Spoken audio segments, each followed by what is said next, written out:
पहली प्रतिक्रिया अजय जी आप ही की लूंगा संक्षिप्त में, क्या कांग्रेस में सब कुछ ठीक चल रहा है?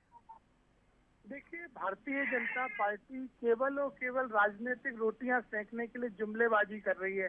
युवा पीढ़ी, नई पीढ़ी की बात वो लोग कर रहे हैं जिन्होंने आडवाणी जी, मुरली मनोहर जोशी जी जैसे नेताओं को किस तरह से घर बिठा दिया। नहीं नहीं अजय जी, मुरली मनोहर जी बीजेपी नहीं, कांग्रेस की बात करिए, कांग्रेस में सब कुछ ठीक चल रहा है? दीपक जी, इसीलिए मैं आपसे कह रहा हूं कि भारतीय जनता पार्टी केवल अपने राजनीतिक हित के हिसाब से मुद्दे उठाते हैं। हम चुनाव में मुद्दों की बात करते हैं। हम कहते हैं कि सिंधिया जी जिन मुद्दों की बात करके सरकार गिराते हुए रोड पे उतर रहे थे, उनका क्या हुआ? तो भाजपा कहती है ये आपके वादे हैं। हम पूछते हैं आपने 10 लाख रोजगारों का वादा किया था अपने 2018 के दृष्टि पत्र में, उसका क्या हुआ? हम पूछते हैं 75% से ज्यादा। तो आप कहना चाह रहे हैं बीजेपी इस मुद्दे को मूल, इस मुद्दे का तूल बना रही है इस मुद्दे को? भाजपा केवल चुनाव के मुद्दे भटकाना चाहती है, राजनीति कर रही है, महिलाओं के सम्मान के साथ खिलवाड़ कर रही है। आपने इमरती देवी जी का अपमान किया है, हमारे नेता ने नहीं किया। ठीक, मैं लौटूंगा अजय जी, दूंगा समय दूंगा, मैं इस पर जवाब ले लेता हूं। रजनीश जी, रजनीश जी, अजय जी कह रहे हैं कि बीजेपी से बेवजह तूल दे रही है इस मुद्दे को। देखिए, भारतीय जनता पार्टी तूल दे रही है, इनका मत हो सकता है तो राहुल गांधी जी को समझा दीजिए कि ये घटनाओं को ताली बजाएं। वो कमलनाथ जी ने अच्छा किया, उनको ताली बजाना चाहिए था। और बाकी जनता भी, समाज भी ताली बजाए। कमलनाथ जी बहुत अच्छा कह रहे हैं, बाद में भी माफी नहीं मांगना और बाकी इस बात को कहना कि आइटम शब्द क्या है और क्या नहीं है उसको परिभाषित करना, बाकी सभाओं में आइटम शब्द दोहराना, ये निर्लज्जता की पराकाष्ठा नहीं है तो क्या है? और इसका मतलब ये भी है कि जो बात अभी उठ रही है कि असहमति का सवाल नहीं, ये टकरार आज की नहीं है, ये टकरार इनकी अपनी पुरानी है, लेकिन हमें उससे कोई लेना देना नहीं है। राहुल गांधी जी खूब बने, कमलनाथ जी को नापसंद करें, मिलने का समय नहीं दें, लोकसभा चुनाव हारने के कारण में गहलोत, कमलनाथ जी और चिदम्बरम के बेटों को टिकट देना बताएं, ये उनका अपना मामला है, लड़े आपस में भिड़े, लेकिन कार्रवाई तो राहुल गांधी जी ने भी नहीं की ना।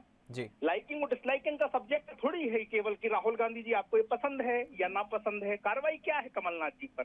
और अब तो मध्य प्रदेश के नेताओं को भी तय करना पड़ेगा कि वो राहुल गांधी जी के साथ खड़े हैं। मैं लौटूंगा, रजनीश जी लौटूंगा आप, क्या शरद जी भी हमारे साथ बने हुए हैं? शरद जी, दोनों प्रवक्ताओं की आपने बात सुनी, कांग्रेस कह रही कि बेवजह बीजेपी से तूल दे रही, क्या चाहूंगा अजय जी से कि क्या राहुल गांधी जी ने जो कहा है उसको वो पूरी तरह उचित मानते हैं, जो उन्होंने कमलनाथ जी के बयान से असहमति जताई है? अजय जी देखिए शरद जी, कांग्रेस पार्टी हमेशा महिला सम्मान की बात करती रही है। कमलनाथ जी ने स्वयं भी इस मामले पे खेद व्यक्त किया था और वही राहुल जी ने कहा है कि इस तरह की भाषा को वो पसंद नहीं करते हैं। तो कमलनाथ जी और राहुल जी की भाषा में अंतर नहीं है।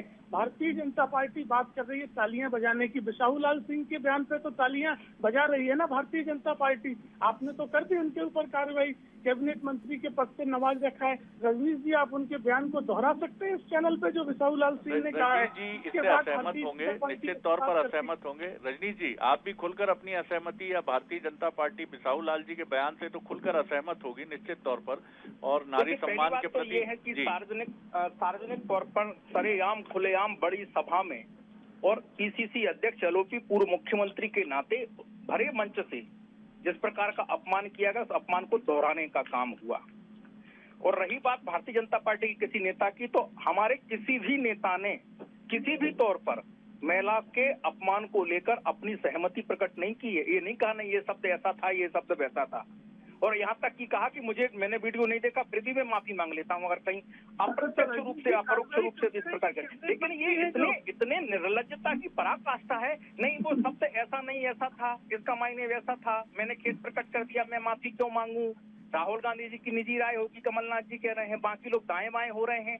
राहुल गांधी जी की मंशा भी ऐसी है और कमलनाथ जी की, अरे कमलनाथ जी की मंशा तो ये है कि राहुल गांधी जी की राय कह रहे हैं, जो बीजेपी की स्पष्ट मांग है, जिस तरह से राहुल गांधी भी कह चुके कि मैं इससे अपने को असहमत पाता हूं, तो निश्चित तौर पर एक खुलकर, एक क्या आपको लगता है कि ये उचित होगा कि खुलकर एक माफी की बात कह के इस बात को पूरी तरह से समाप्त किया जाए?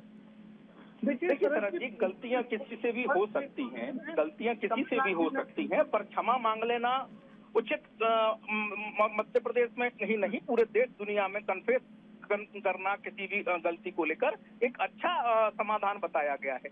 पर क्षमा ना मांगना ये धृष्टता है, क्षमा ना मांगना ये निर्लज्जता है।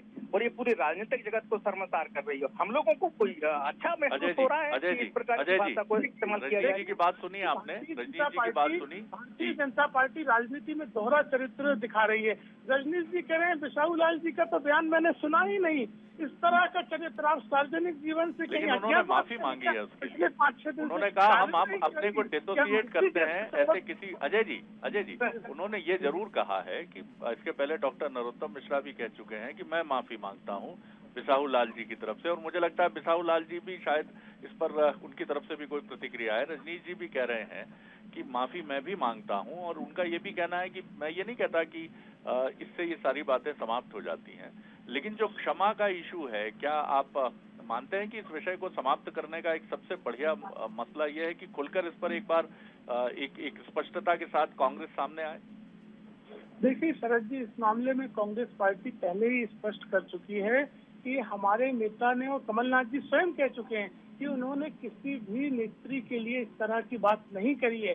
फिर भी अगर उन्हें लगता है कि उनकी भावनाओं को ठेस पहुंचा है तो वो खेद व्यक्त कर चुके हैं राहुल जी के कहने से पहले ही। लेकिन कल बिसाहू लाल जी ने स्वयं कहा कि आज भी अपनी बात पे कायम है। ऐसे नेता पे आप क्या कार्रवाई कर रहे हैं? आप मंत्रिमंडल से क्यों नहीं हटा रहे हैं? बिसाहू लाल जी ने कल भी अपनी बात को दोहराई है। भारतीय जनता पार्टी का ये दोहरा चरित्र नहीं चलेगा। जनता देख रही है कि आप राजनीतिक उपयोग कर रहे हैं। कमलनाथ जी ने किसी भी तरह का ऐसा वक्तव्य मंत्री जी के लिए नहीं दिया था। ये केवल आप राजनीतिक लाभ लेने के लिए इस मुद्दे को तूल दे रहे हैं। दीपक, इस पूरे मामले में मुझे लगता है कि जो कांग्रेस की तरफ से जो एक बात है और जिसकी वजह से ये बात दिल्ली तक पहुंची, ये जरूर बात समझना बहुत राजनीतिक इसके मायने क्या हैं ये तो वक्त बताएगा। लेकिन जिस तरह राहुल गांधी जी की प्रतिक्रिया इसमें आई है, निश्चित तौर पर ये प्रदेश कांग्रेस के लिए एक सरप्राइजिंग एलिमेंट तो जरूर है इस मामले में। जहां तक नारी सम्मान और गरिमा की बात है, उससे कोई असहमत नहीं होगा। खुद कमलनाथ जी, राहुल गांधी अपनी बात कह ही चुके हैं, बीजेपी भी स्पष्टता से कह चुकी है।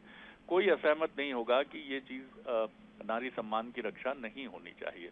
लेकिन राजनीति में कई बार कई मसलों पर वक्त और परिस्थितियों को देखकर जो प्रतिक्रिया दी जाती है, उसमें उसको देखते हुए राहुल गांधी का बहुत साफ तौर पर प्रदेश कांग्रेस अध्यक्ष और सीनियर लीडर के बयान से एक बहुत अलग और मैं कहूंगा कड़ा बयान देना अपने राजनीतिक मायने तो समेटे हुए है, और ये वक्त बताएगा आगे जाकर कि ये किस तरह की परिस्थितियों का निर्माण मध्य प्रदेश में करता है। बिल्कुल बिल्कुल ठीक कहा आपने शरद जी। और राहुल गांधी का वो बात भी, मुझे बयान भी याद आता है। राहुल गांधी जिसके लिए जाने जाते हैं कि चाहे सत्ता रहे या ना रहे, लेकिन मैं सच का साथ दूंगा। राहुल गांधी इसके लिए जाने भी जाते हैं।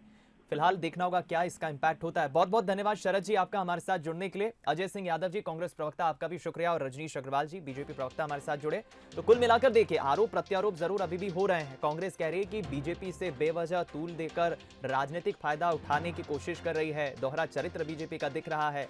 बीजेपी कह रही है कि साहब, एक भरी सभा से, मंच से पूर्व मुख्यमंत्री पीसीसी चीफ अगर इस तरह से बयान देता है, ये बिल्कुल अशोभनीय है। राहुल गांधी उस पर प्रतिक्रिया दे ही चुके हैं। अब इसका इंपैक्ट क्या होगा उपचुनाव में, ये तो 10 तारीख के परिणाम बताएंगे। लेकिन कई बार ऐसे बयान, चुनावी बयार हम कहें, सियासी बयार हम कहें, उसकी दिशा सब बदल